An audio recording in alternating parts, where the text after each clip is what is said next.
les trajectoires historiques des sociétés du sud du Sahara ne peuvent pas être comprises séparément de celles du nord. Et ce pour plusieurs raisons. En premier lieu, parce que certains développements historiques se sont déployés au nord comme au sud du Sahara. Ainsi, les conquêtes de ces pasteurs chameliers qui se firent connaître au XIe siècle sous le nom d'Almorabitoun, les Almoravides en français. J'y reviendrai plus tard aux Morabitoun. Ou encore au XIVe siècle, autre exemple de processus qui se déroule sur les deux faces de ce monde. Au XIVe siècle, l'expansion des tribus arabes bédouines en Haute-Égypte et en Nubie, de l'autre côté, au sud de la première cataracte du Nil.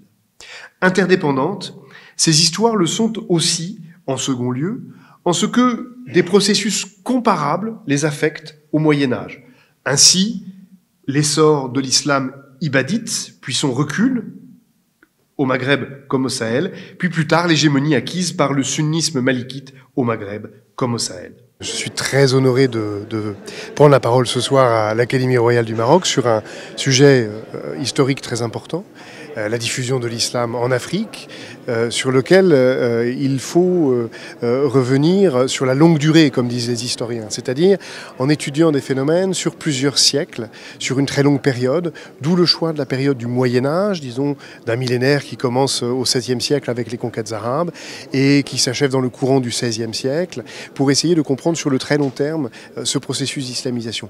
L'Afrique s'est islamisée de différentes manières, par l'œuvre des prédicateurs, par la circulation du savoir, par l'œuvre des commerçants également, par l'œuvre de conquête, un ensemble de processus qui ont progressivement enraciné l'islam dans une part importante du continent africain. L'histoire de l'islam en Afrique ne doit pas être approchée de manière séparée du reste de l'histoire de l'islam.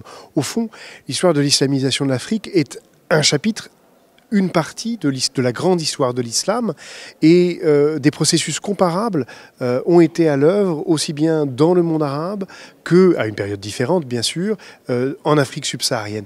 Autrement dit, on a là deux aspects d'une seule et même grande histoire. Sur les hauts plateaux chrétiens d'Éthiopie, l'effondrement du royaume d'Aksum au début du 8e siècle, effondrement probablement accéléré par la mainmise de l'empire islamique sur le commerce de la mer Rouge, cet effondrement se traduit par la ruine de la cité antique d'Aksum. ما تنساش تابونا في لاشين وتأكتيفي الجرس باش يوصلك جديد الفيديوهات من هاد بريس.